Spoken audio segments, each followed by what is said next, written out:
Hello, welcome to Local Anaesthetic Podcast, your regular injection of strange, weird, banal news locally and around the world. You know the drill. This is episode 410, and I'm joined as always by Rob. How you doing, Rob? Yeah, not too bad, mate. Yeah, I caught up with Pete last weekend. It was nice to see him and get some updates on how he's doing with the podcast. We went to go and see Luton versus Wolves together. It was nice to see, obviously, Luton playing in the Premier League, which was interesting. I think he's taken a bit of a hiatus from the podcast, not intentionally, but I think he said he's on episode about 350. So he did say to me he's going to start getting back into it. He's up to Daft Talk days, when obviously we were doing alternate weeks. Oh, so is he listening to Daft Talk as well? Well, he can't. That's the thing. Daft Talk isn't on there. We've taken it down, so I think he's still working. So I know. I have sent him the link. Oh right, okay. So he has got the episodes. Yeah, I think he'd probably enjoy Daft Talk. Yeah. Yeah, I think so. Okay, Rob. If there's no news, let's get on with this. I've got a lot to cover this week. Look. Normally, as regular listeners will know, we normally start off with about 2-3 stories from myself, and then we hand over to Rob, and then we'll probably get on to listener story. This week, rather than focusing on a few episodes in depth, I've just got a few stories in depth. I've got what I have done before, but a small smattering of lots of different stories that just need to be covered. There may be just one or two lines, but they need to be. The first of those is, I'm just deciding on which one to start with here. Let's start with...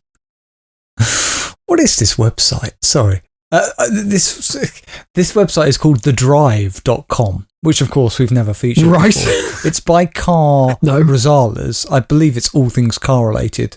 But headline, 28th of September. Headline, car thieves steal nearly every car from Philadelphia dealer, open less than a week. I mean, that's exceptional work on behalf of those. I mean, I know that obviously they are criminals, but that's. I mean, I'm assuming there's an actual number in this article somewhere. Yes, it's a Philadelphia area car dealership was dealt a devastating blow after being open for less than a week. City Motors of Philadelphia lost 7 of its 11 cars in inventory in just one robbery. Oh my God! Potentially condemning the dealership before it could even get started. Thieves broke into the dealership Tuesday night, ransacked the front office, found the keys to 7 cars, and escaped before the co-owner of the dealership could respond.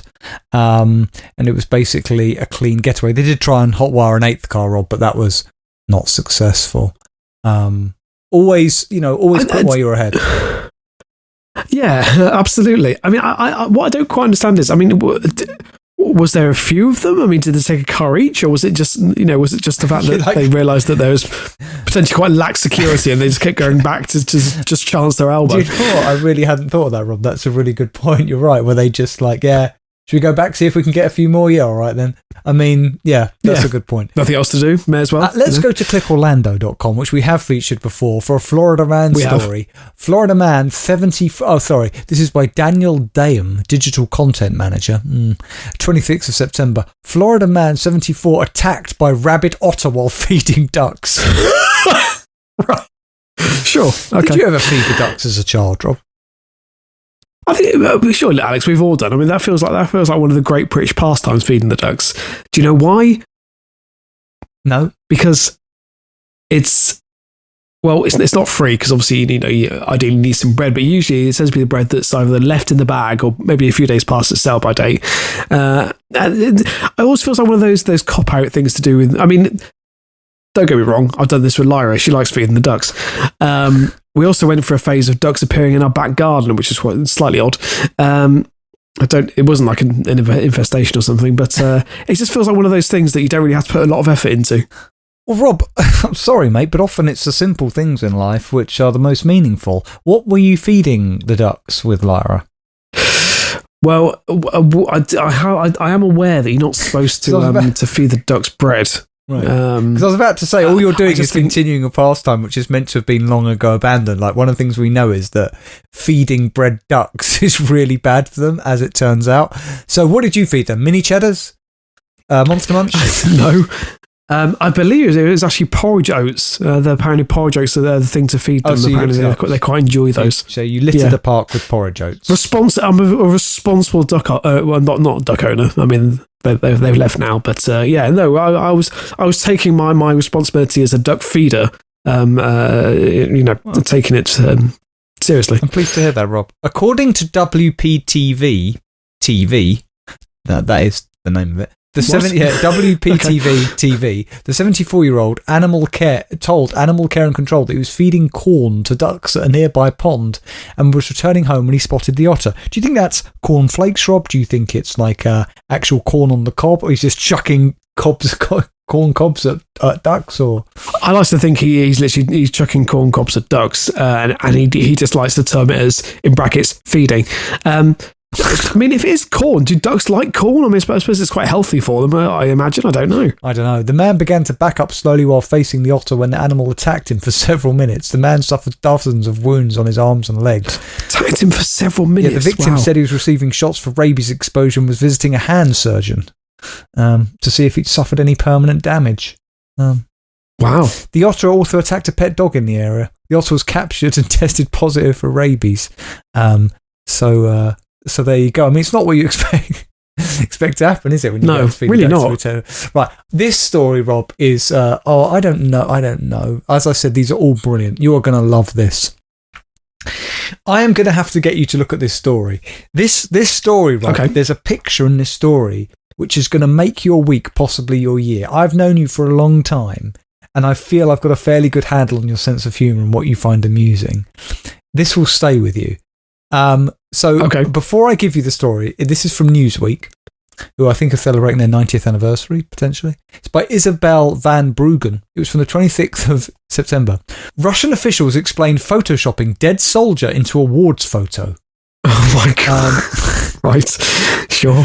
Russian officials had offered an explanation on Tuesday for photoshopping a soldier who was killed in the war in Ukraine, which obviously is not amusing for him or his family, in a photo that shows him receiving an award. In the Republic of Bashkortostan, also known as Bashkiria, a Republic of Russia, the administration of the Yanol district published a photograph on July 18th that shows a soldier of the Dostavlov battalion, Arthur Sultangeliev, receiving a medal from a military commissioner for participating in the war. Now, I now need you to look at the picture. Yeah, go on. Yeah. Can I just clarify then? Was he awarded this medal posthumously? Is that what's happened here? Okay, yeah. Let me tell you what's happened. So they've said, the acting head of the district said, we admit using Photoshop. He explained that when this soldier came to an award ceremony originally before he died. Oh my God. Sorry, my cat just tried to jump on the windowsill and they didn't make it and they just fell off. I'm just going to let her out, make sure she's okay.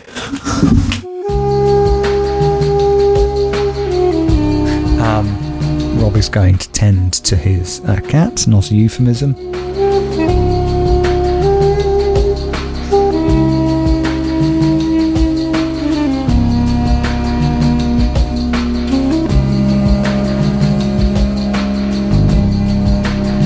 He's now returning. Do you want to give the listeners an update?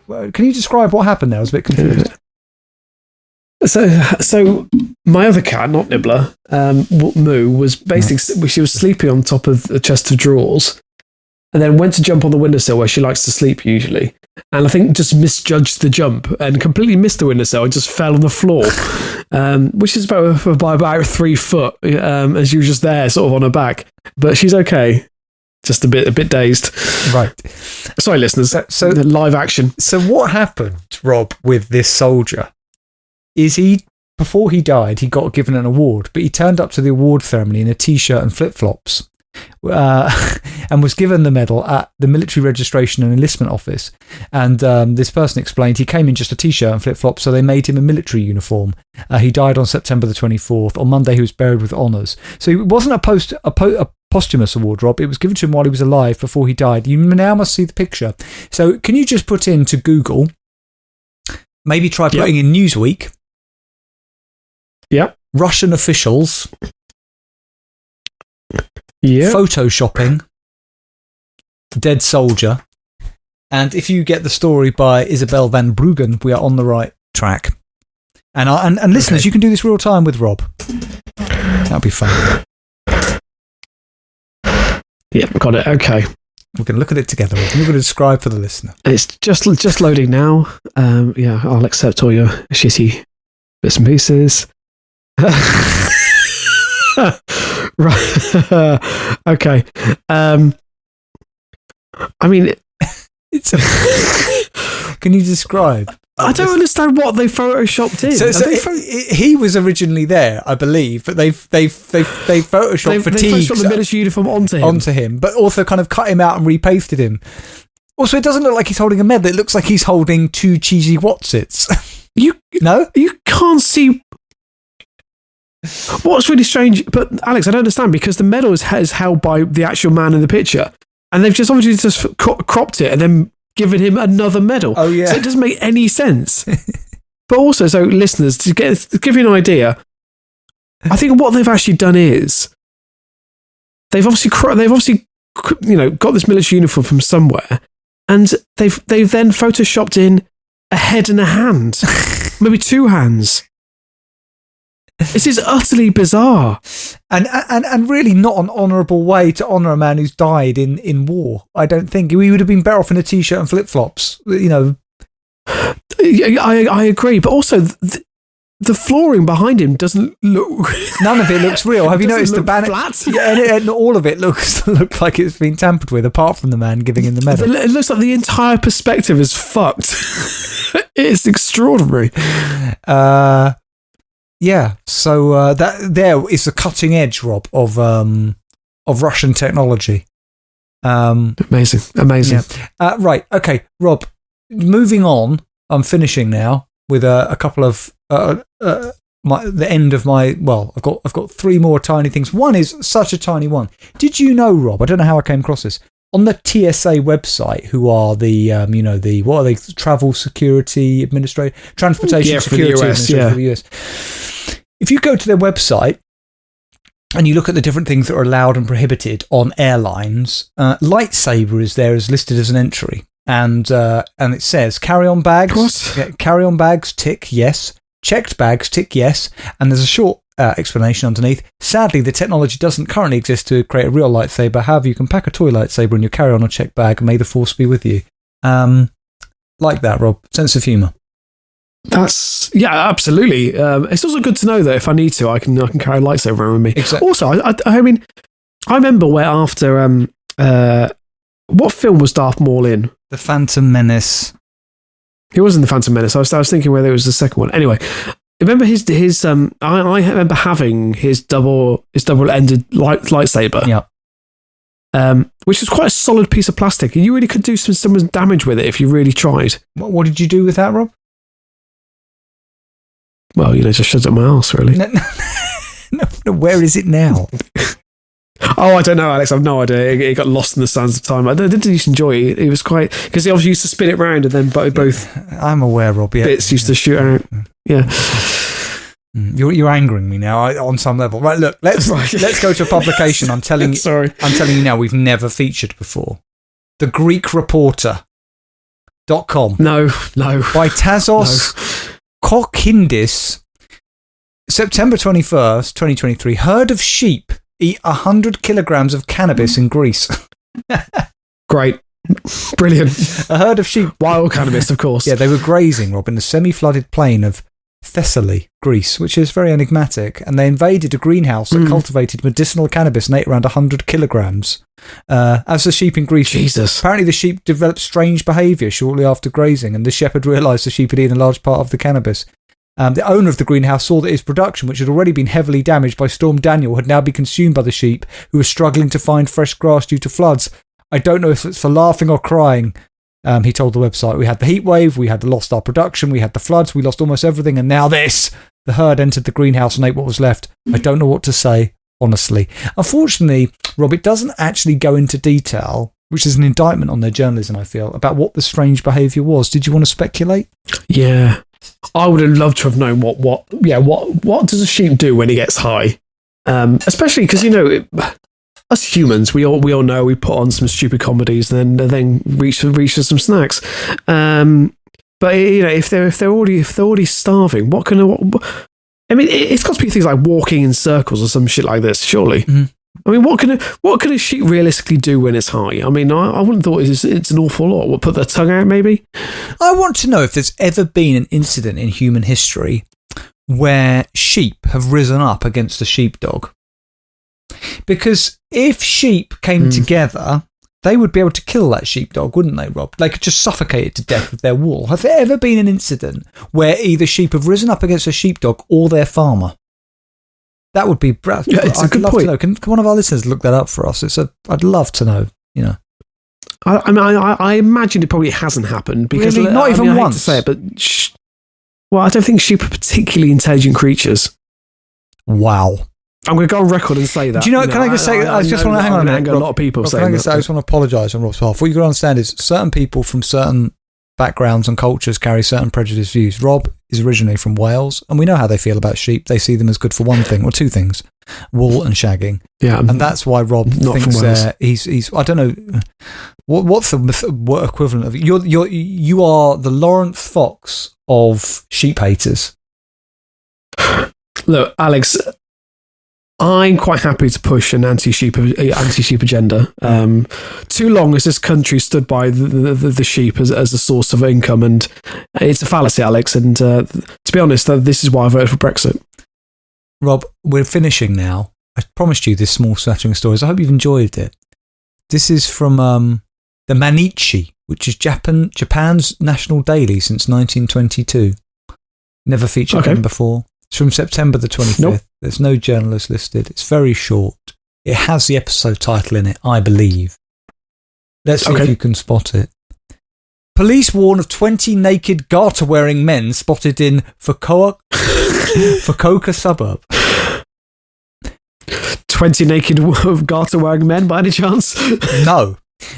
Police in Fukuoka Prefecture on September 24th issued a prefecture-wide email warning regarding a group of suspicious men wearing a skimpy item of lingerie or nothing at all seen in the city of Koga the previous day. Oh, wow. According to Fukuoka Prefecture's police's Kasuya police station and the crime prevention email, about 10 of the men were completely naked and 10 were wearing garter belts when spotted at 2 p.m. Last sentence. The station is advising residents to take personal safety measures such as, in quotes, shouting loudly if they spot suspicious people. Sorry, have we got to a point in this society and this civilization where police are no longer willing to report crimes? You just have to shout loudly and hope that someone else will intervene. Is that how it works now? Rob, the station is advising residents to take personal safety measures such as, in quotes, shouting loudly if they spot suspicious people and avoiding dark or secluded streets. End quote. Right. So I did feel that within that is surely the episode title. Yes, I think there's a few in there, without a doubt.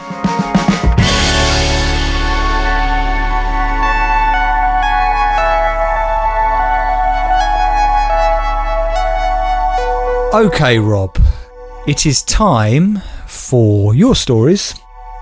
What do you got? Alex, I feel you're going to make fun of... Sorry, I sounded a bit aggressive there, slightly. There was a tinge of it. I didn't mean it to come across. I think it's because I was going to say it's time for Listener Story of the Week, realised my mistake, tried to cover it, and it ended with me becoming quite aggressive. I apologise. I think everyone knew what was happening there, Alex, but it's fine. No offence has been taken. What I was going to say is I feel that you're going to mock my first news source, because this is a trusted news source and has been for many, many years. We've never featured on the podcast. There might be a reason for that. So my first story is from Newsround. I was going to guess something like The Sport or The Star, which I think we have featured. Newsround, yes. Is that still a thing? Yeah, apparently so. Yeah, which is good to know. They got their own website. So when I was young, John Craven used to Newsround. I think it's difficult since he died. Sorry, John.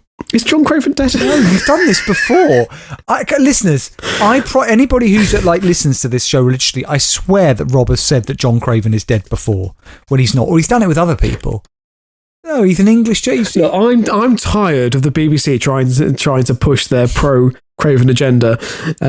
Do you know what's funny, Rob? Is he alive? One of the first questions on Google, where they as a suggestion is John Craven deaf? Not is John Craven dead? So a lot of people ask him, is he deaf? Deaf? He's not deaf, I don't think. Is he deaf? Apparently, I forced myself to face the fact, like 1 in every 6 people in the UK, I was suffering from hearing loss. So, Oh, okay. So he has some degree of hearing loss, but he is very much alive, to the best of our knowledge. Yeah, and has never been caught up in any of these sort of various scandals, to his credit. So, that's always reassuring to know. So yeah, my first story is from Newsround. There's no journalist quoted. It's from the 19th of September. The headline is, Meteor strike on Dublin beach was deep hole dug with plastic spade. Because of course it was. So some idiot thought that it was a meteor strike. Well, you say some idiot. It was an Irish news channel. There's so much. We got to be careful. Okay. So an Irish news channel has corrected a slightly embarrassing mistake after reporting a suspected meteor strike on a beach in Dublin. So announcing that a rock had smashed into the beach in Port Marnock, Virgin Media News sent a journalist to the scene of the crater to find out more. Sorry, Virgin Media News? So they're to blame for this as well, then? Like, what's next? Did they do a follow-up story with another meteor strike? It turns out to be a pothole. It's a possibility, unfortunately. So at the scene, the journalist was joined by Dave Kennedy, a local space enthusiast who discovered the impact site whilst out walking with his dog. Sorry. My new favourite person is Dave Kennedy, a local space enthusiast. Which, by the way, that Dave Kennedy, Dave Kennedy, a local space enthusiast, is actually an awesome episode title. Also, the fact his name's Kennedy, when you think of the Kennedy Space Centre, it's just brilliant. And also, how did they find him? They were there and they were like, does anybody know a space enthusiast? And they're like, it's Dave down the road. He's got a few books on astronauts and the moon. And they knock on his door, and de facto, he's the local space enthusiast. At least it isn't John Mooner. No, true. But we have to, as I said before, a local space enthusiast, it's not an official title. It literally means nothing. It just means he likes space. Yeah.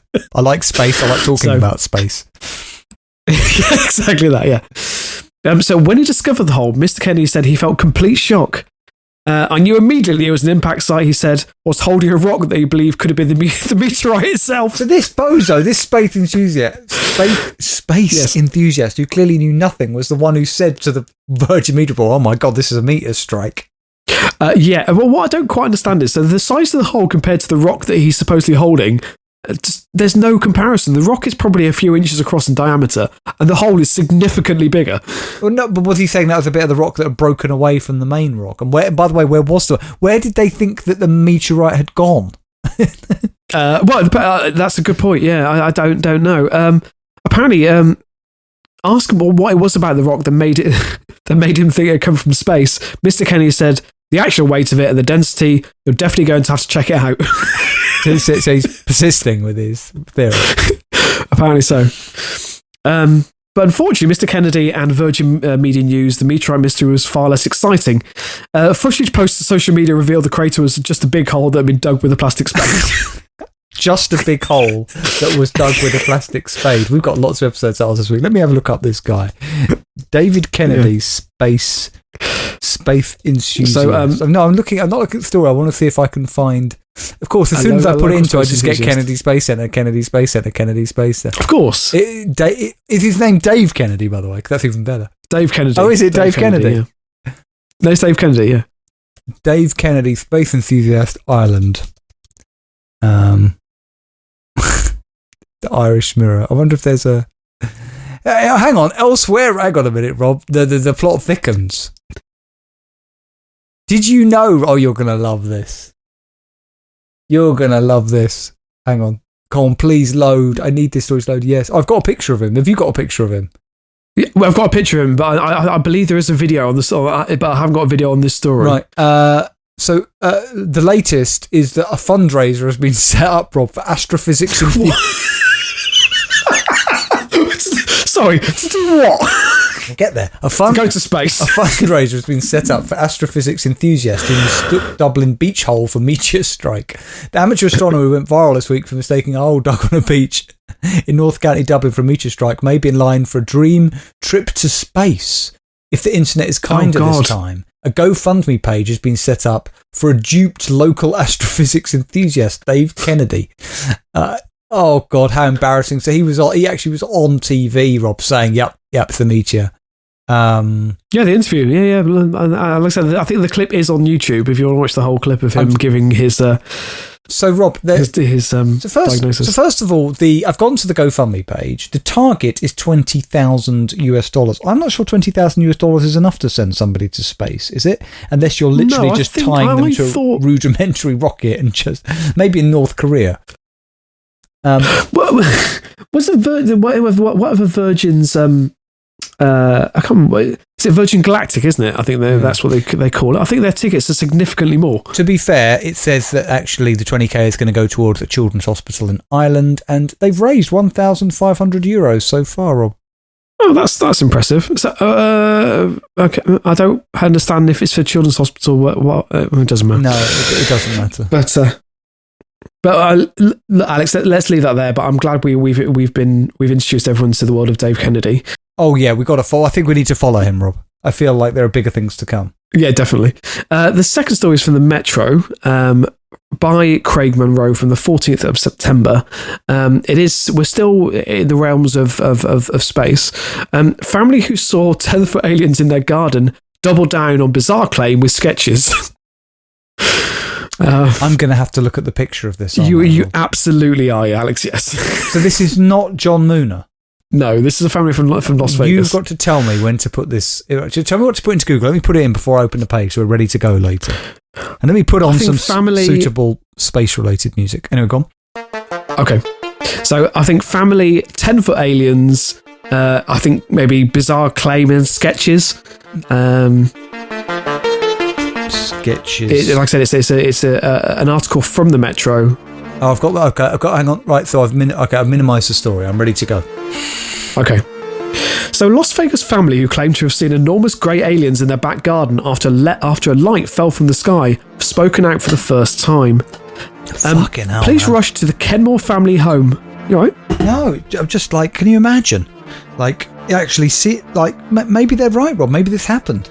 Yeah, it's possible. Well, look, so police rushed to the Kenmore family home on May 1st this year after the eldest son, Angel, strange choice of name, Angel called 911 to tell them about the 10-foot creatures standing outside. Can you imagine just being the police operator getting a call from a teenager who claims to... This is the start of a Spielberg movie, Rob, of old, isn't it? Especially the kid ringing 911. Oh, this is right, Alex. This is brilliant. I want to see this film straight away. Well, Alex, it gets more bizarre. So, an officer's body cam had captured a bright ball of light glowing in the night sky over Nevada City shortly beforehand, leading colleagues to investigate a call which they would usually otherwise ignore. If this was Ireland, and this was Dave Kennedy, he'd be claiming this is some, event in space, like alien invasion or something like that. But it would turn out that the bright glowing orb is the sun, or the moon. Yeah. So, in an interview with the US magazine show Inside Edition, the Kenmores talked about what they saw and even drew pictures of the creatures. The images produced by 16-year-old Angel and his dad Bobby are both eerily similar to classic depictions of aliens from science fiction films, and yet somehow don't look much like each other. Bobby, are you saying that the pictures that they each drew were very different? Yes. Oh. So Bobby's sketch has a wide head, long neck, and ears reminiscent of the beloved ogre Shrek. They look like ears, he told the Inside Edition reporter, but they have these antenna-like lights. Right. Don't know what that means. Meanwhile, Angel's depiction has a long head and one bizarrely bent leg. If they were going to make this up, wouldn't they have one of the first things you would have done is collaborate together to work out what you're each going to draw, right? So was something lost in translation, or did they have they genuinely had an event? Maybe these aliens appear in a way that they appear differently to different people. Possibly, Alex, yeah. Well, apparently the teenager spent time furiously smudging his pencils to make the skin colour of the aliens. So there is that. I think it's time, Alex, for you to have a look at them. You could have given me the explanation about what really happened or not. Right, okay, I'm looking at the family. They look a little suspicious from the picture to me. I don't know why. Okay. Oh, God. Right. I mean, they're not great pictures either. I mean, I'm a bit worried about their cognitive faculties, to be honest. These are like drawn by a 5-year-old. Yeah, I'm glad you said that. I mean, I'm not the greatest drawer in the world, but the one drawn by the 16-year-old looks like a 4-year-old drew it. There's a video called "I Had Aliens in My Backyard" Part 1. Not a yes, there is. Sorry, Rob, I can't help but read the story. I love the line, 3 days later, Bobby claims he saw a government car containing men in black who came to investigate. I'll let you continue to read. Yeah, with a completely straight face, he said, we see 3 guys driving a black Suburban with US government plates on it. They were passing around, we were in the garage, we went to them, they just ran away. So not only did you see aliens, you're also being stalked by the Secret Service. Yes, public curiosity around the purported extraterrestrial sighting grew after Angel recorded a 7-minute YouTube video, which is what we just referred to.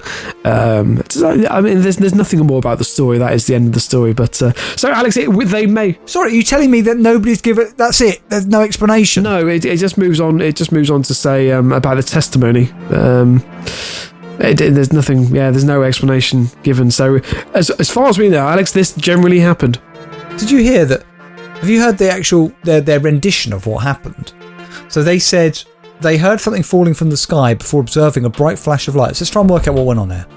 They said they felt the impact of something hitting the ground, followed by a loud bang. Right. Angel said they were then hit with a shockwave, likening the sensation to an out-of-body experience. He said the entire backyard was blurry when he tried to look at the fallen object, and he heard thousands of footsteps all around him before the blurriness subsided. Thousands? Yes, that's what it felt like. Angel's story was corroborated by footage from a neighbour's ring camera which captured a whooshing sound and an enormous bang. The teen said he could make out a tall, very thin creature standing between 8 and 10 feet tall. Panicking, he called Bobby to the backyard, who told him to go inside. Later, Angel and Joshua went to retrieve Angel's toolkit when Joshua told him, "Look behind the forklift."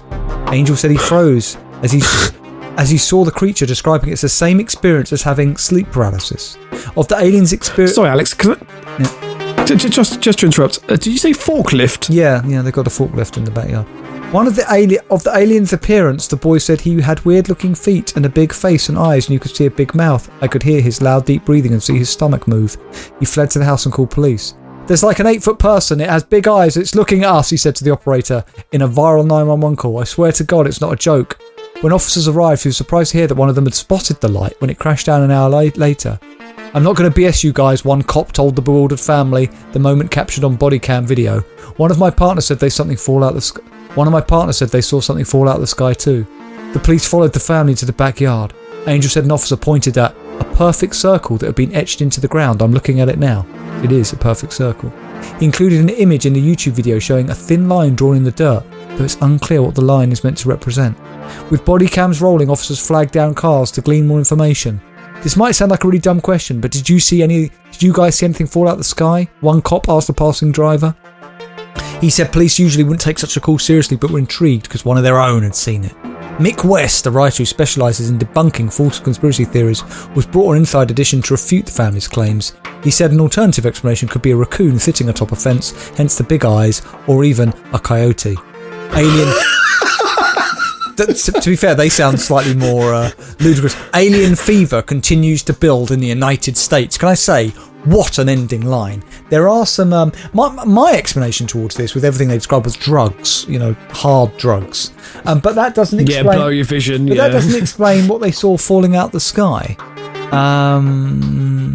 So let's read the comments, which are very good. A 16-year-old without a cell phone is harder to believe than a 10-foot-tall, teeth-gnashing green alien, because, of course, he didn't have a cell phone then. The alien turned out to be Bigfoot. To be fair, the Daily Mail, and I didn't know people with this kind of sense of humour even visit the Daily Mail. This comment is a peach. And then they ate the rest of the wild mushroom risotto. That's very good. Yeah, a lot of people say with this day and age, with everyone owning a cell phone, they didn't shoot a video. That's a good point. Yeah.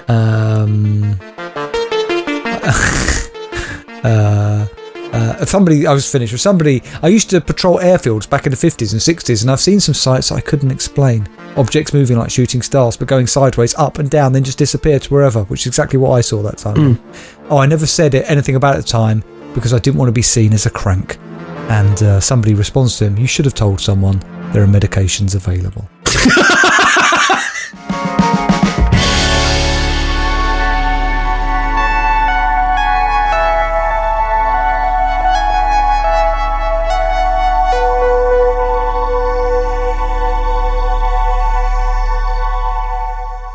Okay, Rob, I feel like we covered a lot this episode. It's time for our listener's story of the week. What have you got and who is it from? It is from Kyber. I'm sorry to say. Not sorry to say. I mean, let's not be sorry. Let's welcome. I mean, look, let's be honest. People have busy lives, and most people probably can't be asked to sit down and try and trawl through the internet and find good stories. But Kyber, man, I don't know where he gets them from, it's just incredible. Well, this is another new paper as well, from my knowledge. I don't think we've ever covered from this paper. So this time it's from the Brussels Times. Right. Does that ring any bells to you? Nope. We have never covered the Brussels No. Times. Okay. So this is from the 30th of September. The headline is Drunk Tourist Damages Newly Renovated Statue at, I think it's pronounced Bourse. So a drunk tourist damages newly renovated statue at Bourse in Brussels city centre. Right.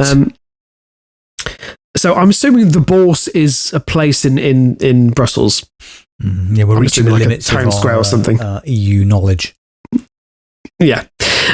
So the Bourse in Brussels city centre recently reopened after a big renovation, but has already been damaged again by an intoxicated tourist on Sunday night. The Bourse and the two lions on the stairs in front of it, because it's a massive statue, have only just been restored.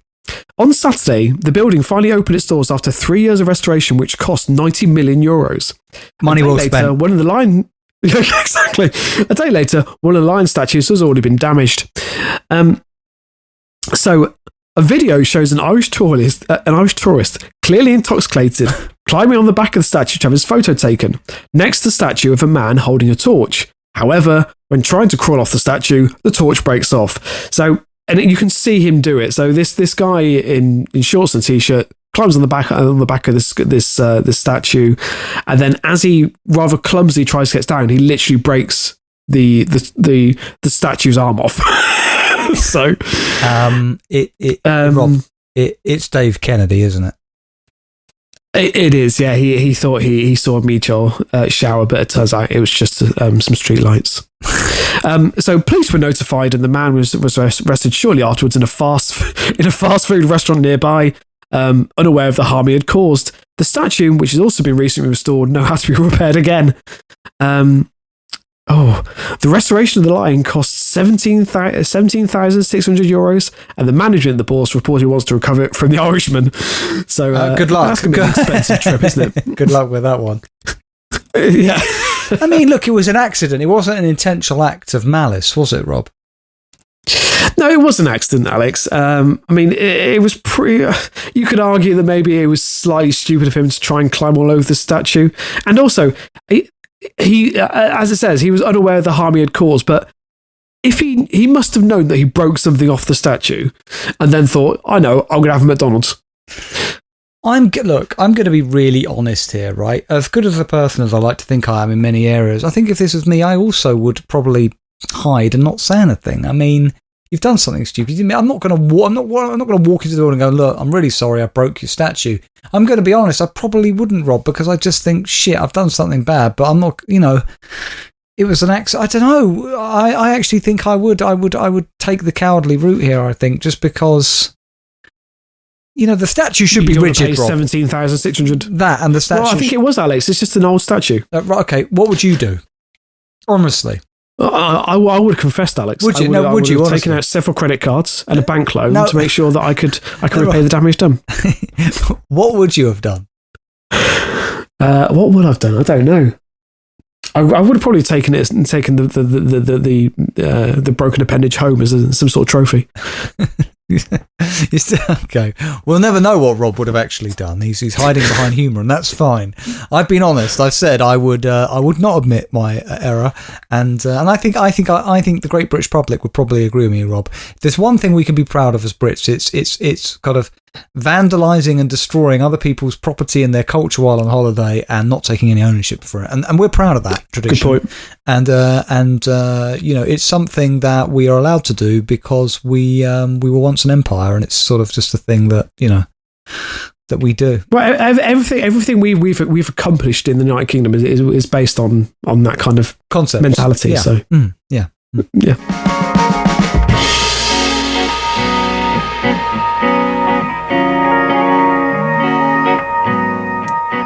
That brings us to the end, listeners, of episode 410. I hope you've enjoyed it. We're going to be back in a week's time, of course, with episode 411. Listen, we've got a website, LAPodcast.net. From there, you can download all the previous episodes. You can find them on the podcast apps. I'm going to implore you again, if you haven't left a review on any of the places that you get the podcast from, like the Apple Podcast app, please can you just find 20 seconds, 30 seconds to do that? It would really help us. There's also a donate button on our website that you can click, and you can give us a one-time donation or a rolling donation. Even if it's just £1, that £1 means that we can afford to keep the podcast going. And the sad thing is, what Rob isn't telling you is that when he takes his daughter to feed the ducks in the park, what's actually going on is he's collecting food there that other people are leaving the ducks. That's how much we need your support. Is that true, Rob? Or is that no, Alex? Of course, it's not. It's not true. Why would it be? No, I am legitimately feeding the duck. And then killing the duck and taking that home instead. Oh, right. That's a very sad image. You and Lyra just feeding a duck. It is usually one duck. There's not a lot of ducks around. It's a great idea, though, isn't it? It's a great idea. You go missing, Alex. Great idea. Fatten up the duck, take it home, cook it. Is there a law against that? Can I go to a park, take a duck, and eat it? I don't know if there is. I know I can't do it with a swan, but what's to stop me? Like, could I steal a pigeon? If I'm in London and I steal a pigeon from Trafalgar Square, take it home and eat it, I imagine I could get into trouble. But if I'm in the countryside and go out and shoot a bird, that's seen as fine. Right. I mean, the possession of the firearm is probably a more serious charge. Also, I would argue that I think if you stole a pigeon from London, no one would really care. Apart from the pigeon. Because there's loads of pigeons, but apart from the pigeon. It's a good question. I don't know whether there is a law. Maybe we could investigate. And we are in a cost of living crisis, so this is the things we really have to consider. Exactly. God bless. And keep it local.